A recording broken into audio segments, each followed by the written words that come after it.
This is a video on state regulation, using prescription movements and breathing patterns to bring about a better state.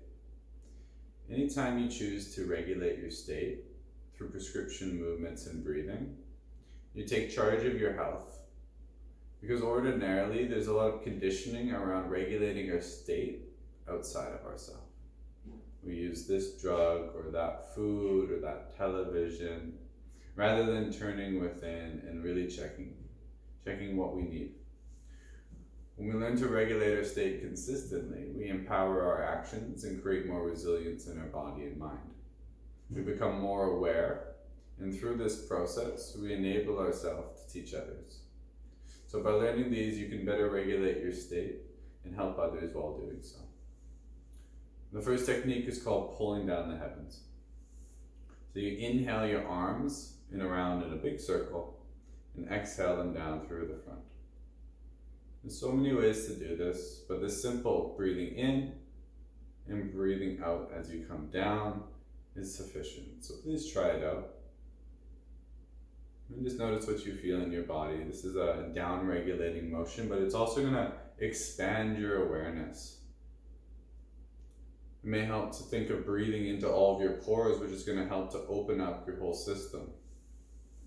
Especially in a contracted or a negative state, we often feel very pulled into our energies. But when we're feeling really good, you'll notice that your energies are very open. So by making the conscious shift to open our energies with this motion and breathing, we can naturally guide our energy to where we want it to go. It can also help to clear the energy fields around the body. So if you're in an environment where there's a lot of people coming at you with harsh energies, it's a good way to realign the system around you. In this way, we practice state regulation by imagining ourselves as like a planet. We have this orbit of energy around us, and that's our mental emotional field. And when we interact with others, their mental emotional fields and the work environments that we're in affect our mental emotional fields. And we want good upkeep, good cleanliness in our field, and that's going to create positivity. So when we have better awareness of our field and we're doing work to clear the energy in and around us, we're going to create more positivity and a better environment for the conditions of growth. The next one's called the inner smile. Now, it's not always authentic to practice with an inner smile. Like sometimes you're doing Qigong and you're meant to just smile the whole time. I feel that can be quite inauthentic with the face, just to have a placid smile. So you can actually do this energetically and just imagine a slight upturn of the lips and then a glowing in the eyes. That sense of openness that is associated with when you're joyful, when you're happy, when you're truly wanting to experience life, your eyes open and they want to see and they want to be here. And this energetic priming of the face towards upliftment will create the conditions that when joy arises, you'll be much more ready to receive.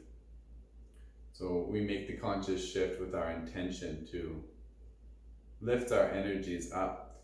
And this isn't a forced state. We don't need to be in a blissful, happy state always, but we choose to direct our energies in a good way so that they're constantly flowing and not getting stuck.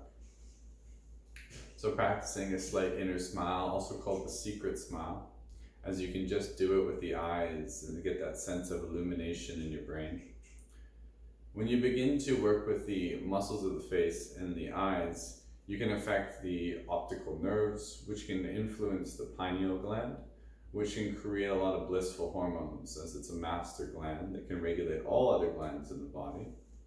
But the particular hormones that it can create can produce beautiful shifts in your energy, to say the least. The next technique I want to talk about builds on your energetic awareness. So unless you have a regular meditation or yoga practice, not many people are aware of where they hold their energies. And many people hold their energy in their head because they're constantly thinking and doing very intellectual activities due to their work and just the conditioned ways that they're being in their lives, basically. So for many people, bringing more attention into the heart and the feeling and into the body and becoming more embodied will gather more of the energy throughout the whole system into more balance. One makes the best decisions when they're both thinking with their mind and their intellect, and they're feeling and they're intuiting with the instincts of their body. So we must be very connected to our body, and our body has intelligence in every cell. But particularly our organs are special, and most people don't have a regular practice of connecting with their organs in a deep way. Your organs hold a lot of the emotions, and they can store a lot of density and energy. So creating flow through the body creates ease in the whole system. So a number of different practices you can do is, just as a simple one, just placing a hand on your organ, on your liver, for example, on the right side, and taking some nice deep breaths into it, and just noticing the qualities of energy. Qualities of energies are heat, maybe color, any sensation. What do you experience? You experience lightness, density, and as you do this regularly, you'll get a sense for what you're doing in your life, what you're eating, and what you're practicing, what you're thinking, who you're interacting with, and how it's affecting your body on all these different layers.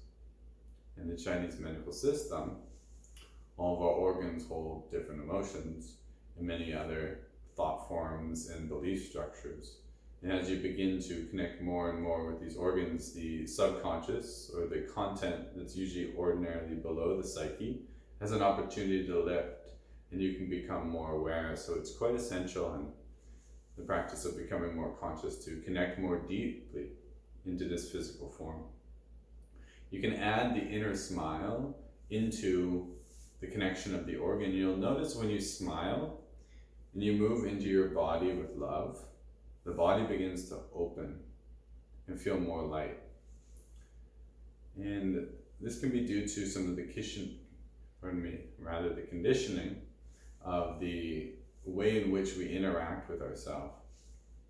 If we're harsh on ourselves and we just look into our body, there might be a lot of judgment there. And the body's going to respond not by opening up, but by closing off and armoring itself.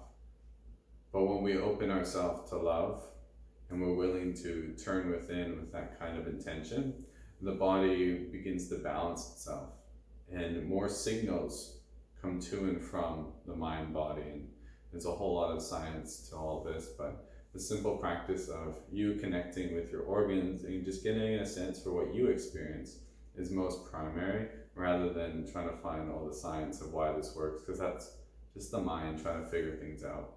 What we're really looking for is, can we shift our state? And this is such a simple tool to practice every day. It can bring about great health. The other one would be making sound, toning. Our body is harmonic. The various different parts of our spine attune to different vibrations, and we can harmonize our whole system like a piano that's in tune, or a guitar that's in tune, by creating sound and making it ripple throughout our whole body and being. We want to be total. We want to be total in our actions and in our intentions, and by singing and by making harmonious sound, the most common is the Om.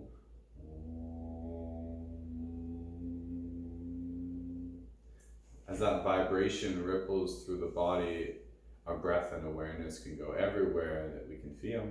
We can call about greater presence. Oftentimes when we're in a negative state, or in a state that's not something that we want to experience, our energy has been taken from us. We feel as a victim. We feel that we're responding and not in our power. So by gathering more of our energy and awareness into our system, we're better able to respond.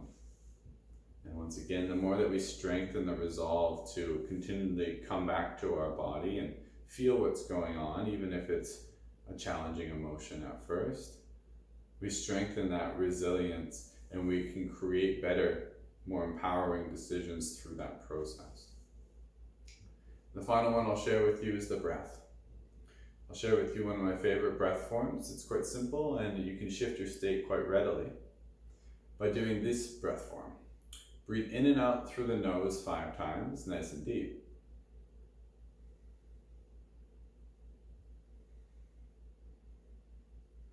Quite simple. The next one is breathe in and out. We're going to go with the nose first and then out the mouth. So it's going to help to clear out the breath a little bit more. So breathe in deeply through the nose and then exhale through the mouth.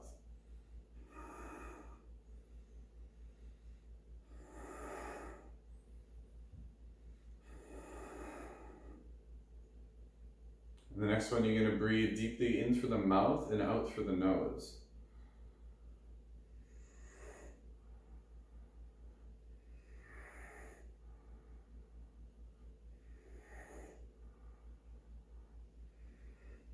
And the next one, you're going to breathe deeply in and out of the mouth.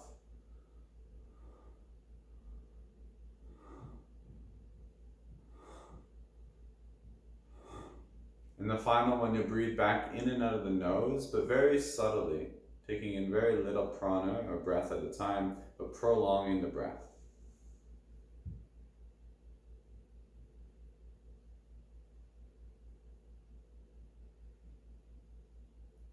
As you move through those different breathing patterns and you can continue to cycle through, you'll notice you'll open up the breathing and you can help to clear out anything. If you add an intention of clearing and letting go, of consciously being like, I know I'm holding on to this stress. I just worked a full day, or I've been really consumed with that fear that I might not get this job, etc. And just being like, I'm willing to let that go and letting it go with the breath. Once again, that's a tool to better empower yourself. You bring about more awareness of what's affecting you, what you're thinking and feeling, and then you're taking a tool with you to consciously change that, shift that, let that go, and bring about a state of balance. So I thank you for watching. Review of the techniques: inhaling arms up overhead, exhaling through the center, opening your energetic fields, practicing the inner smile, or just the cultivation of the brightness of the eyes, which can be paired with connecting with the organs. Just a simple hand on the organs, maybe a massage, some tapping. Learning to connect with your body and listening. It won't speak to you necessarily in language, but your body will send you messages. And the more that we can tune into the intuitive guidance, we'll be much more aligned with who we are in our original or true essence. And then the final practice is the breathing form. Breathing in through the nose, nose, mouth, mouth, nose, mouth, mouth, nose, nose. Thank you for watching. If you want more of these videos, let me know.